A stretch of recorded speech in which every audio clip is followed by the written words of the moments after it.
Caleb Brooks was 39 years old, a financial advisor, and a man who had built his entire life on one quiet belief. If you work with honesty and patience, the world will eventually honor what you've built. He had been married for 14 years, and on the morning of the divorce hearing, he discovered just how much one person can quietly dismantle, while smiling at you over the breakfast table. What he was carrying into that courtroom would either protect his father's legacy forever or lose it in a single hour. The morning of the hearing at Fulton County Courthouse in Atlanta, Caleb woke at 5:15 a.m. Not because of nerves, because the kitchen faucet had been dripping since Tuesday and he couldn't sleep through it. He crawled out from under the old quilt his grandmother had stitched by hand, pulled on his work pants, and went to fix it. The same way he had fixed 100 things in 14 years of marriage, without being asked and without being thanked. He tightened the washer. The dripping stopped. He stood at the kitchen sink and looked out at the dark backyard. In the far left corner, near the wooden fence his father had built during a long-ago summer visit, there was a small oak tree. He had planted it 2 years ago in the dark, with a work light and his father's old garden spade. It was past his waist now, reaching toward his chest. He whispered to it, the way some men whisper to God. "Hold on a little longer, Dad. Just a little longer." By 9 o'clock, he was sitting inside courtroom 4B on the 4th floor of the Lewis R. Slayton Courthouse on Pryor Street, wearing the good navy suit he'd bought for his father's funeral 6 years ago. He had pressed it himself the night before, moving the iron slow and careful across the lapels the way his mother had once shown him. The manila envelope rested on his lap, thin, quiet, unassuming, like Caleb himself. Across the aisle, my wife sat beside her attorney, Marcus Hale, a sharp man in a charcoal suit who charged $450 an hour and spoke the way people speak when they have never once been told no. Cassidy's posture was perfect. Her expression said, "This is already over." Her mother sat in the gallery behind her, back straight as a church pew, hands folded in her lap. A respected woman in the West End community. Organized the annual food drive. Sang second soprano at New Jerusalem Baptist every Sunday morning. People trusted her. That was part of the problem. My wife leaned close to Marcus and said something Caleb couldn't hear. Then she laughed, quietly, privately, and turned her eyes across the aisle. When she saw the envelope resting in Caleb's hands, her smile froze. Just for a fraction of a second, barely a blink. But Caleb saw it. He did not look away. He did not return her smile. He held the envelope a little steadier and thought about his father. James Brooks had been a postal carrier for 31 years, walking routes in Pittsburgh's East Liberty neighborhood in boots that wore out every 18 months. He saved carefully and slowly, the way a man saves who knows no rescue is coming. When he died, he left Caleb 3 things: a wooden tool chest, a handwritten letter, and $87,000 in a savings account that no one else knew existed. The letter said, "Son, money can be lost. A reputation can be smeared. But what you build for the people who come after you, that is something no one can take." 2 years before this morning, Caleb had used that $87,000, combined with $45,000 of his own savings, to purchase a 2-story brick building on Auburn Avenue in Atlanta's historic Sweet Auburn district. He planned to renovate it slowly, on weekends, with his own hands and whatever help the community could give, and turn it into a financial literacy center for Black children. A place where a teenager from Vine City or Mechanicsville could come on a Saturday morning and learn how to open a bank account, understand compound interest, protect a paycheck from the very first day they earned one. He'd wanted to surprise Cassidy with something finished, something she could walk through and feel proud of. He never got that chance. The courtroom was filling up now. Someone in the gallery coughed. A bailiff shifted his weight. Brielle Washington, Caleb's attorney, set her legal pad squarely on the table and uncapped her pen with a quiet, deliberate click. She had been through her own divorce. Her ex-husband had hidden a business partnership from her for 4 years.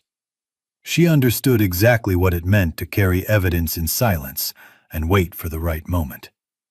She glanced at Caleb and gave the smallest nod. He breathed in, breathed out. The clock above the bench read 9:08 a.m.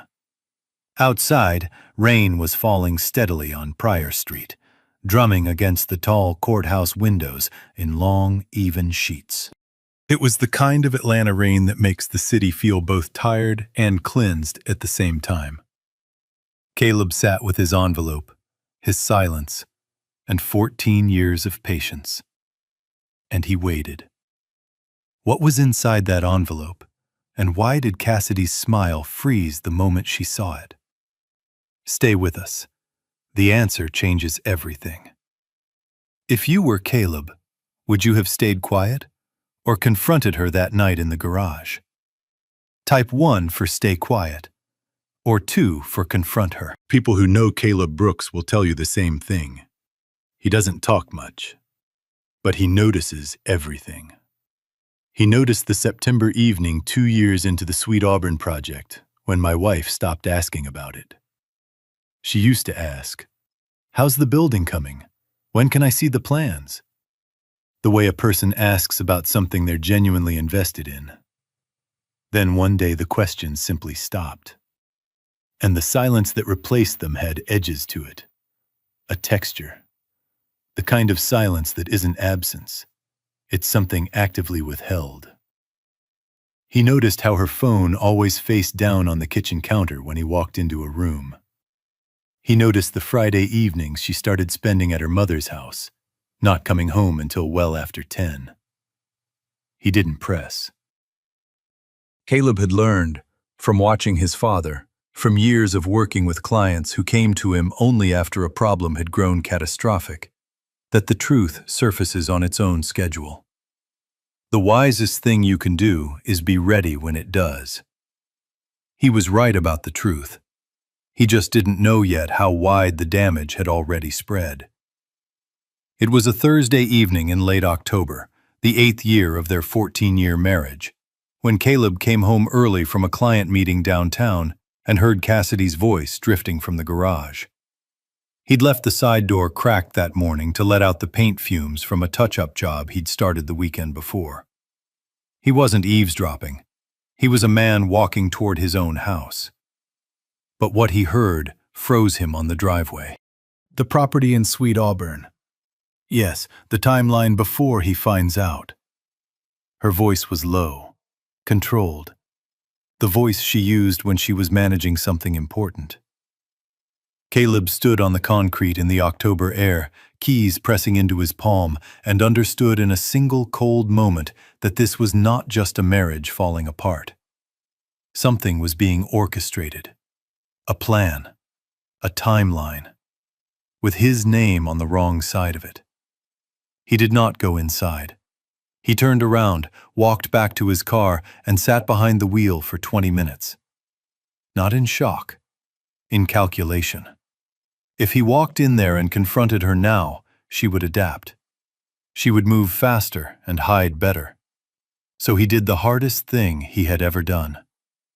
He drove to a diner on Ponce de Leon Avenue, ordered a cup of coffee, and started making a list. 2 years before any of this, the morning Caleb signed the papers for the Sweet Auburn building, he was so full of something he couldn't quite name that he hadn't been able to sleep. He lay beside Cassidy until 4 a.m. Then he got up, put on his old work boots, and went out to the backyard in the dark. He planted a small oak tree near the fence, working by the glow from the kitchen window, pressing the roots gently into the Georgia clay with both hands. He whispered to that little tree the way some people whisper to the ones they've lost. "You're going to grow with the center one day. Our children and grandchildren are going to sit under your shade and learn how to keep what they earn." He had never told Cassidy about that moment. He was holding it for later, for the day the education center was finished, when he could walk her through a real classroom with real desks and real children and tell her, "This is what I was building. This is what your patience made possible." He never got to give her that story. And sitting in that diner on Ponce de Leon that October evening, staring into his coffee, he began to wonder, for the first time, carefully and honestly, whether she had ever wanted to receive it.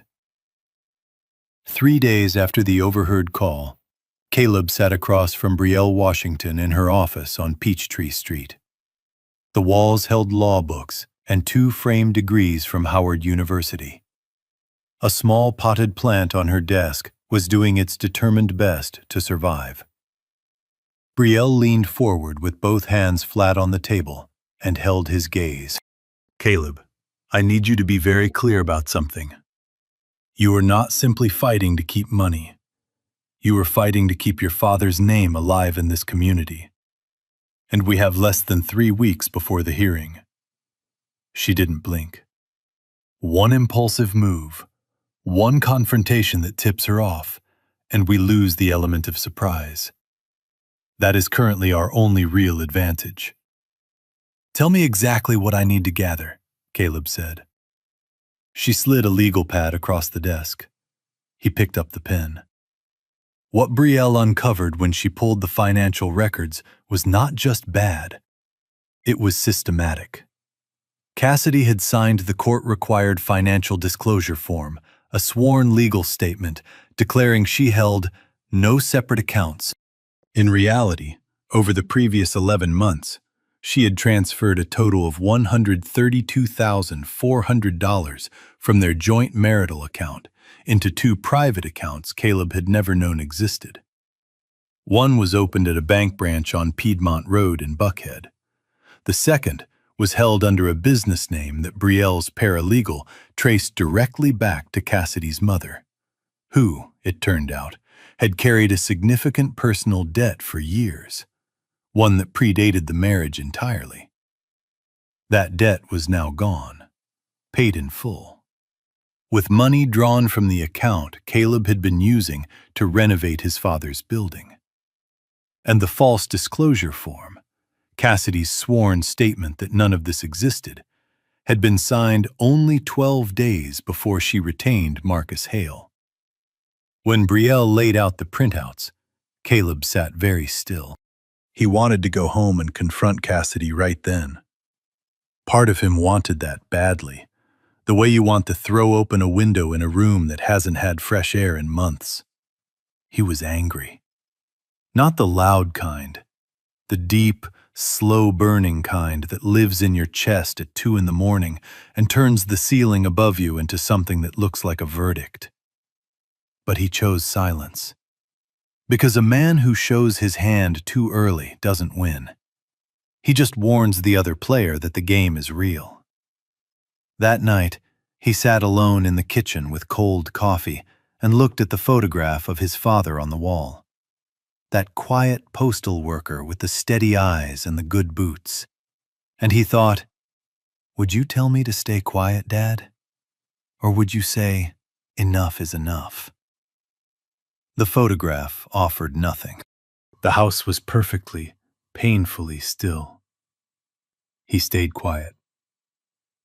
1 week before the hearing, at 7:43 in the evening, a text arrived from a 16-year-old boy named Deshaun, a kid Caleb had spent 3 Saturday mornings teaching, completely free, how to open a savings account and read a pay stub.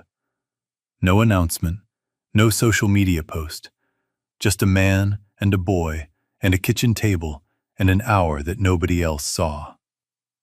The message read, "Uncle Caleb, I heard the adults saying you going through something, but I still wanted to say thank you. I'm going to keep studying hard. Caleb read it once, then again. He set the phone face down on the kitchen table and pressed the heels of his hands into his eyes. He did not cry, but it was close. And in that moment, something settled in him. Not peace exactly, but clarity.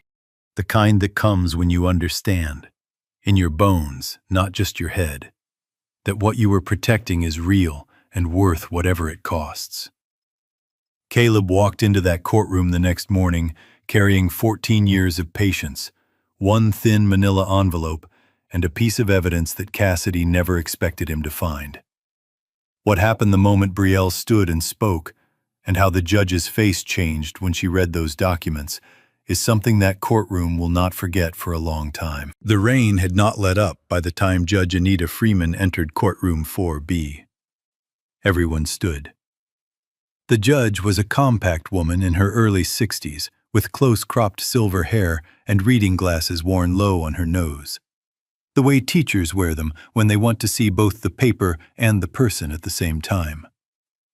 19 years on the Fulton County bench, known for three things: running a tight courtroom, a deep command of property and estate law, and zero tolerance for people who treated her time carelessly. She settled into her chair, adjusted her robe, and looked out at the room. "Be seated." The gallery settled. Roughly 20 people, most from the West End community, most there because of Cassidy's mother, who had made certain that word traveled. Caleb recognized a few faces. The man who ran the barber shop on Lee Street. Two women from New Jerusalem Baptist. A neighbor from Brookhaven Avenue who had always been polite to his face. He folded his hands over the envelope and looked straight ahead.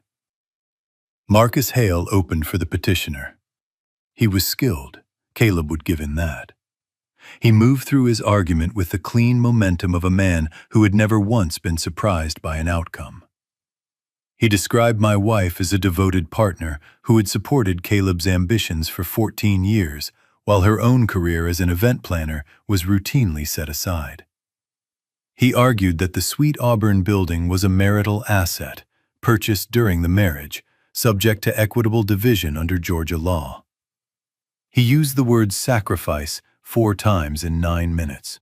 Cassidy sat beside him, composed and still, hands folded, her expression carrying the specific kind of calm that, if you didn't know what was underneath it, looked precisely like innocence. Caleb had lived beside that expression for 14 years. He knew exactly what it was covering. Brielle Washington stood. She thanked the court. She acknowledged opposing counsel. She was unhurried in the way that genuinely prepared people are unhurried.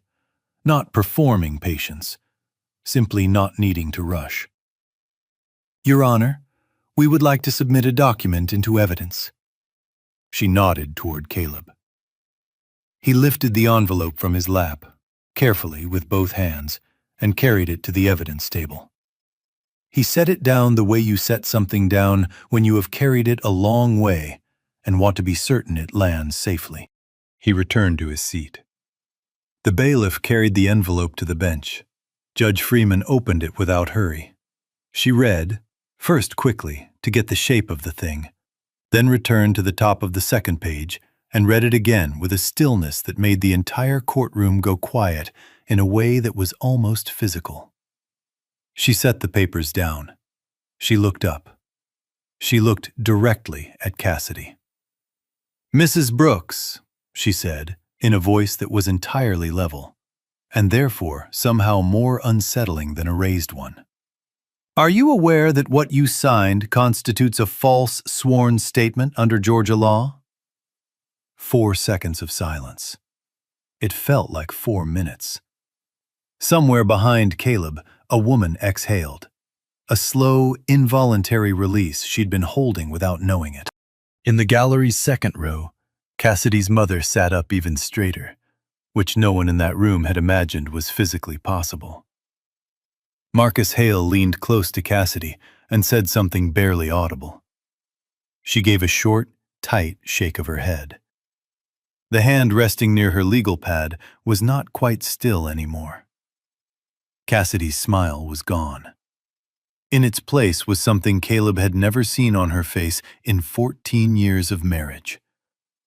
Not quite fear. More like the expression a person makes when they step onto a floor they were certain was solid and feel it give just slightly beneath their weight. "Mr. Hale," Judge Freeman continued, "your client signed a financial disclosure form prior to retaining your services, in which she attested under oath to holding no separate accounts. Were you aware of this?" Marcus Hale straightened his tie. "Your Honor, I was not fully briefed on all financial details prior to—" "Thank you, Mr. Hale." The judge made a note. One careful, deliberate note. Brielle moved forward methodically. She walked the court through the sworn financial disclosure form, the signature, the date, the precise language of the attestation. She then submitted certified bank records documenting 2 accounts opened in Cassidy's name, showing 11 months of systematic transfers totaling $132,400 drawn from the joint marital account, the same account Caleb had been using to fund the renovation of the Sweet Auburn building. She noted that the final transfer had occurred just 4 days before the divorce filing.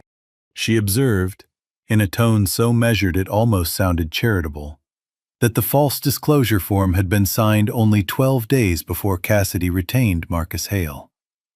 The sequence was not a coincidence, and everyone in that room understood exactly what it was. Caleb sat very still. He was not triumphant. That surprised him. On more than one sleepless night in the quiet house on Brookhaven Avenue, he had imagined that when this moment came, it would feel like relief, like a pressure finally lifted. What he actually felt was something slower and heavier.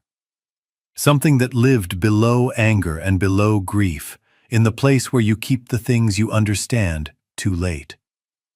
He looked at Cassidy. She was staring at the table in front of her. Not crying. She was too controlled for that, at least right now. But her jaw was set in a way he had always recognized. The expression she made when she was working very hard not to feel something she was absolutely feeling. He had loved that face for a long time, and watching her sit there, unraveling a plan she had spent nearly a year carefully constructing, he began to understand the full shape of what had happened between them. Not just the betrayal, but the wound underneath it. Cassidy had not simply stopped loving him and decided to take something on her way out. She had felt, slowly and without knowing how to say it, that she was disappearing inside the life he was building. That she was standing beside something enormous and entirely his, and there was no room carved out for her inside it. She had grown frightened of being made invisible by his purpose, and instead of saying so, she had found another way to matter. He understood that now. He wished he had understood it 5 years ago. Before the plan, before the money moved, before the investor in Buckhead. Before all of it. But understanding why someone did something does not obligate you to let them finish doing it. And a man's compassion for someone's pain does not require him to surrender what his father built. What Brielle revealed next, about exactly where all that money went, and about a phone call Cassidy made to a real estate investor 4 months before the hearing, was the moment the courtroom stopped breathing. And it didn't just devastate Cassidy. It humiliated someone who had spent years building a reputation for integrity in that very community. Judge Freeman set the financial disclosure form to one side and clasped her hands on the bench. The room was still waiting. People could sense it, the way you sense a second wave building after the first has already knocked you sideways. That Brielle Washington was not finished. She wasn't. Your Honor, with the court's permission, I would like to address where those transferred funds actually went. Proceed.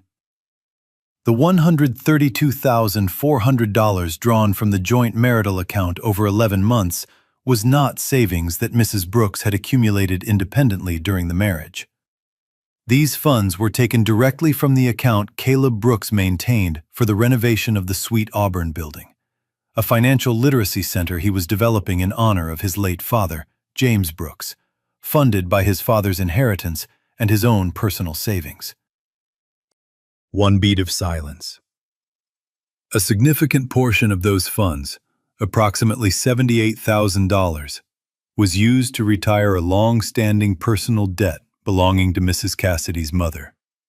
A private debt that had existed for years before Caleb and Cassidy were ever married, and that the Brooks family had no legal obligation to assume. The sound that moved through the gallery was not loud.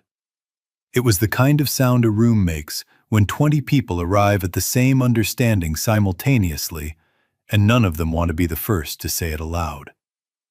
A collective exhale. A slow shifting of weight. Someone in the third row turned to look at someone in the second. Cassidy's mother did not move, but the color drained from her face with such completeness that she looked like a different woman than the one who had walked into that courtroom 90 minutes earlier. The community standing she had carried like a string of fine pearls, earned over decades of church service and neighborhood trust, looked suddenly very fragile in that light. The man from the barber shop on Lee Street leaned slightly forward in his seat. One of the women from New Jerusalem Baptist pressed her lips together and looked at the floor. Cassidy turned and glanced at her mother.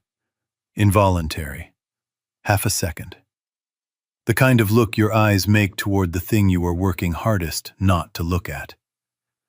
But everyone who needed to see it saw it. Cassidy's mother gave the faintest shake of her head. Not here. Cassidy faced front again. Her posture remained correct. Her expression had been carefully reconstructed into something neutral. But her hands, folded on the table in front of her, were pressing together with a force that had whitened her knuckles. Marcus Hale kept his face professionally blank, but Caleb noticed that his pen had stopped moving entirely. "There is one additional matter," Brielle said. The room went quieter still. The kind of quiet that has a physical pressure to it, the way the air changes just before weather shifts. 4 months ago, Mrs. Brooks made direct contact with a real estate investor based in the Buckhead area of Atlanta. The purpose of that contact was to explore the potential sale of the Sweet Auburn building. During that communication, Mrs. Brooks signed a temporary authorization form, without her husband's knowledge and without his signature, indicating her willingness to proceed with sales negotiations on his behalf. Brielle held the document up in a clear sleeve so the bench could see it plainly. This form was not filed through any legal channel. It was provided voluntarily to our office by the investor himself, upon learning that the property in question was already the subject of active divorce proceedings. The murmuring in the gallery rose past the point where a look could contain it. Judge Freeman let it run for 3 full seconds. Then, without raising her voice at all, "Order." The room fell silent like a curtain dropping. She was reading the authorization form now, slowly.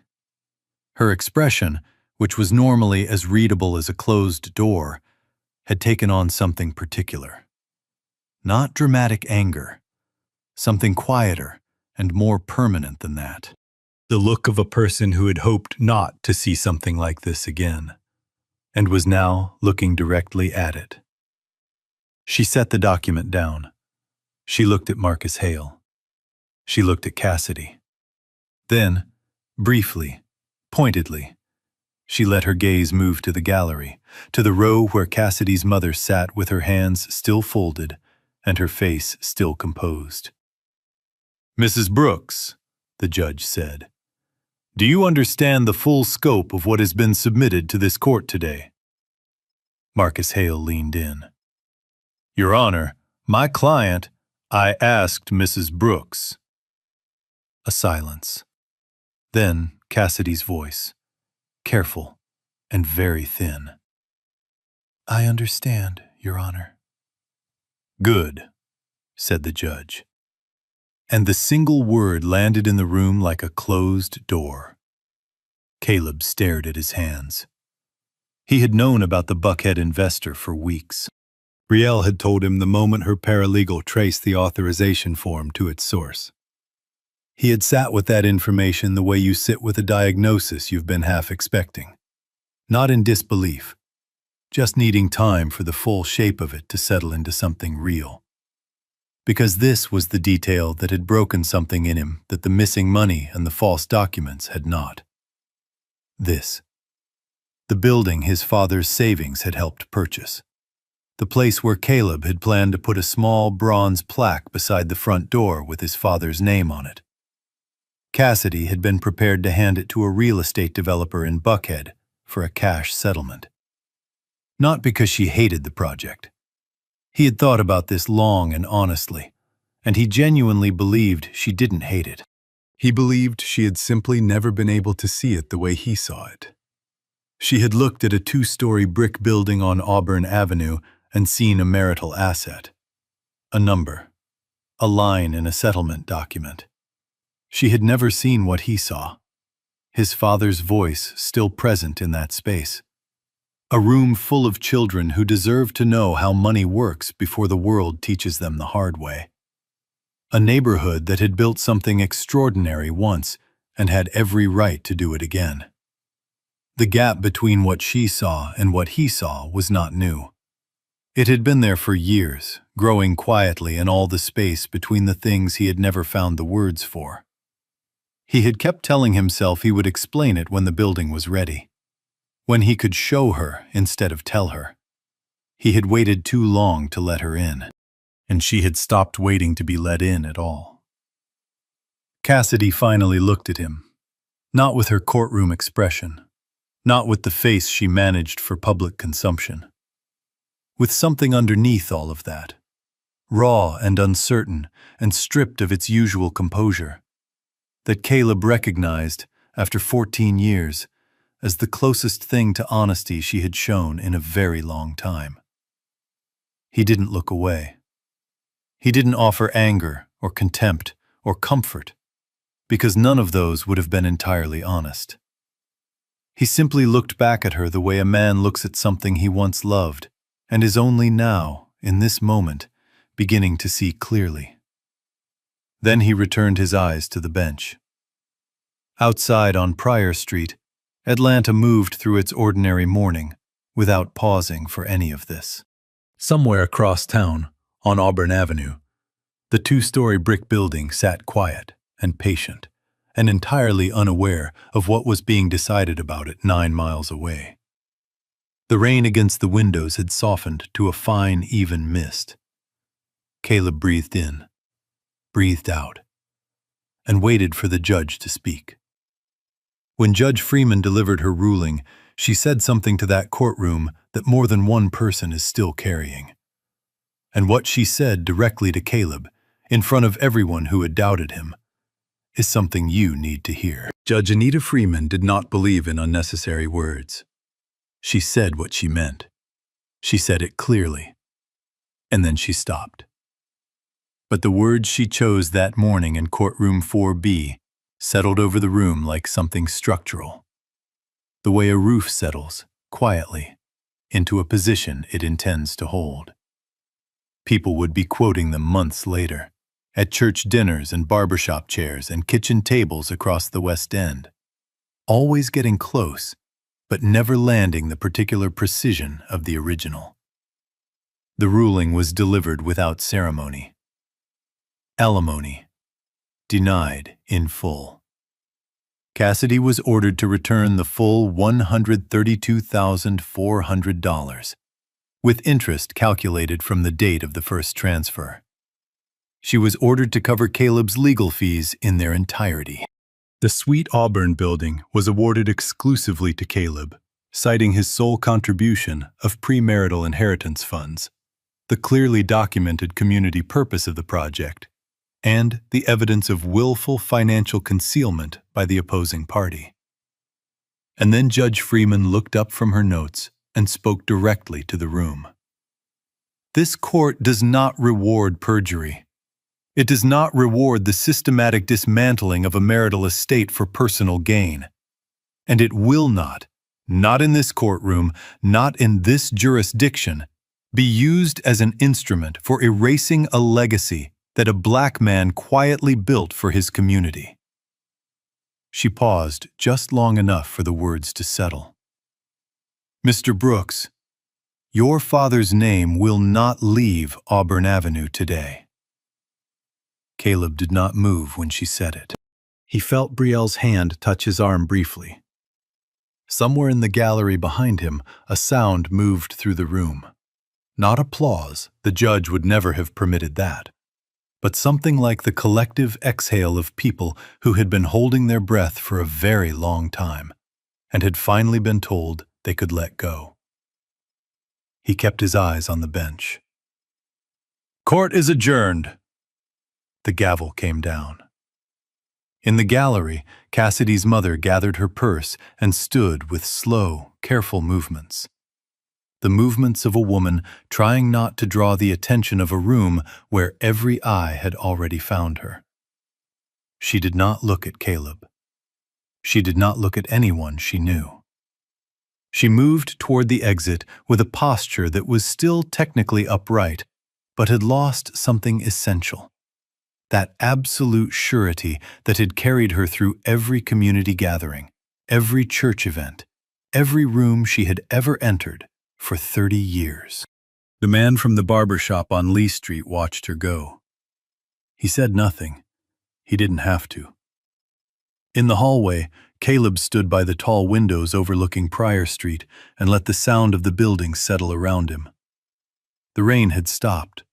The wet pavement caught the afternoon light in long silver ribbons. A city bus rolled through a puddle near the corner and sent up a slow white fan of water that rose and fell and disappeared.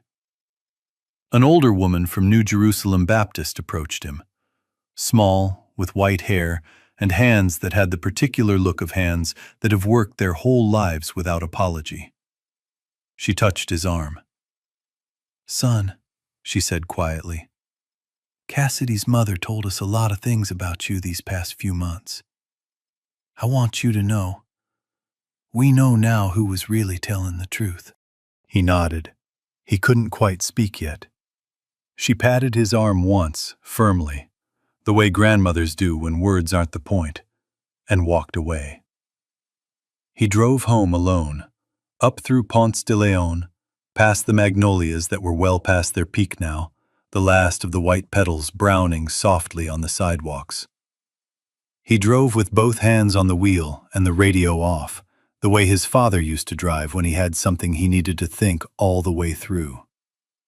When he got home, he hung the good suit back on its wire hanger, changed into his old work pants and boots, and went out to the backyard. The north section of the fence needed repainting. He had noticed it 3 weeks ago and kept putting it off, first because of the hearing preparation, then because some mornings it was easier to keep moving past difficult things than to stop and face them. He got the brush and the white paint from the shed, knelt in the damp grass, and began to work. His hands were not quite steady. He painted anyway. It was somewhere around the third fence board that a question he had been carefully avoiding finally surfaced. If I had spoken up sooner, if I had walked into that garage in October and said what I knew, would any of this have turned out differently? He set the brush down.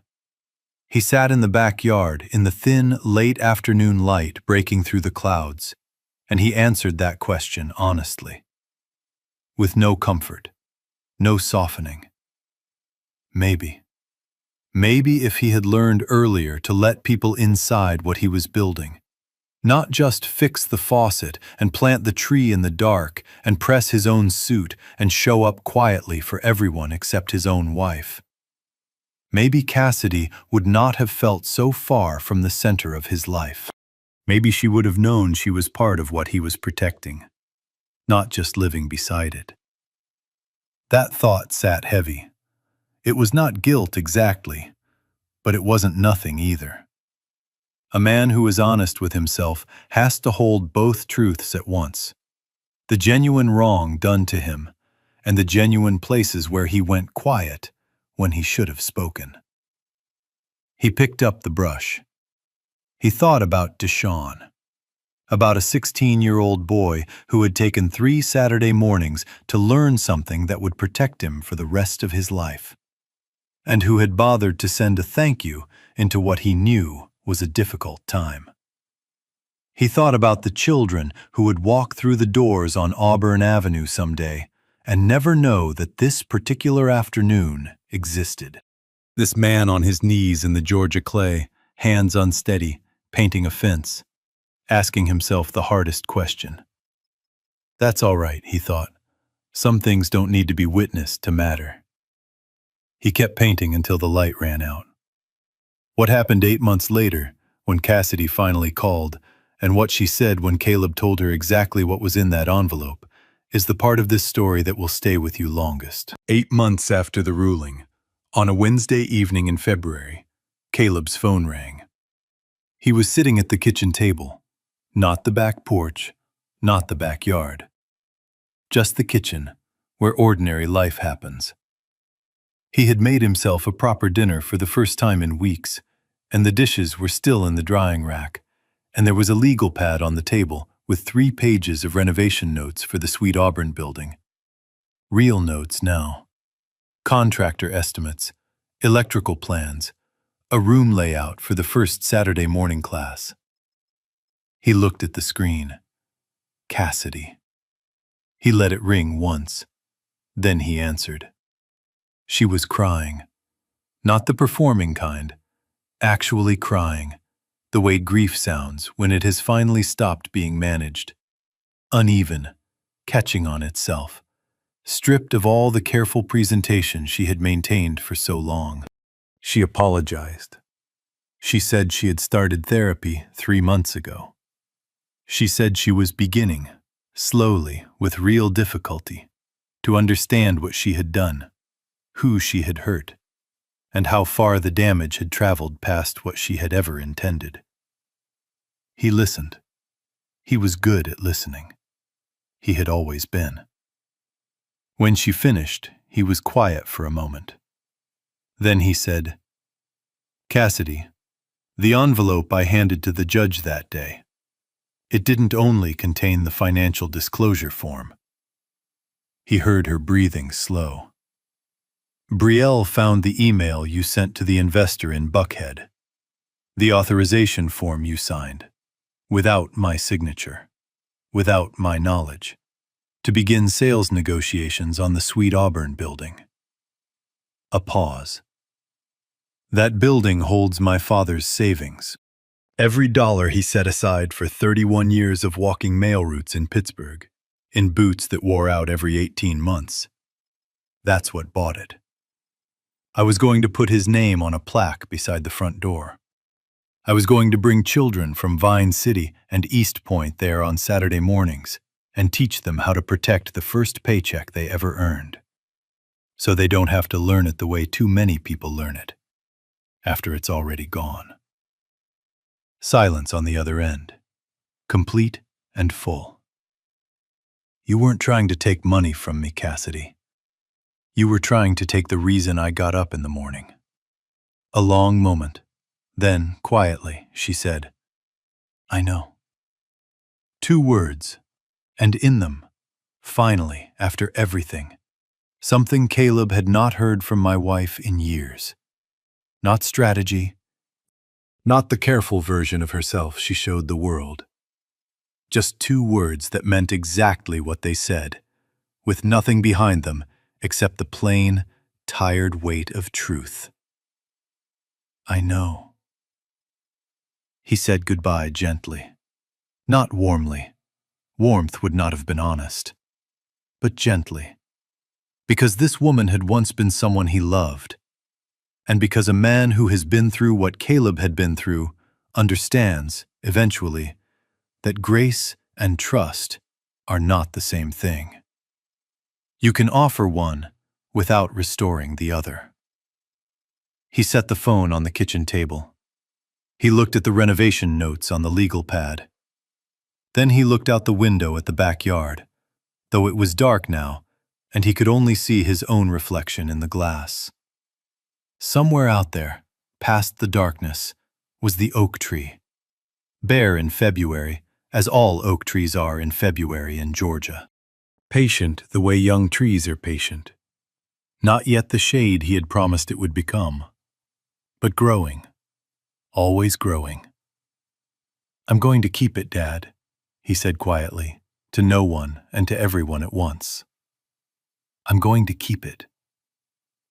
The next morning, at 8:17 a.m., a text arrived. Deshawn. "Uncle Caleb, I heard you won the case. I'm proud of you. I'm going to try to become a man like you." Caleb read it standing at the kitchen counter, coffee finishing in the pot. Morning light coming through the window at an angle that made everything in the room look clean and new. He read it twice. Then he set the phone down, picked up the legal pad from the table, and got back to work. Not because everything was fine.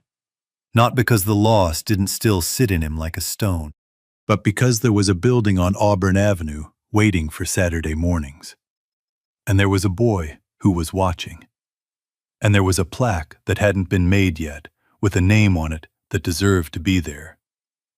That was enough. This story reminds us of something most of us already know, but rarely say out loud. The people we overlooked, the ones who fixed the faucet without being asked, who pressed their own suit the night before the hardest day of their lives, who planted something small in the dark and never once mentioned it. Those people were never invisible.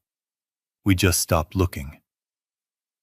If you are sitting alone tonight in a house that used to hold more noise, try this. Find one object that belonged to someone you loved and set it somewhere you will see it tomorrow morning. Not as a shrine, as a reminder that what they built in quiet, in the daily, unheroic, unwitnessed hours, is still standing, still worth protecting, still yours to carry forward. That is not a small thing. That is everything. Written from a human heart, with AI's support.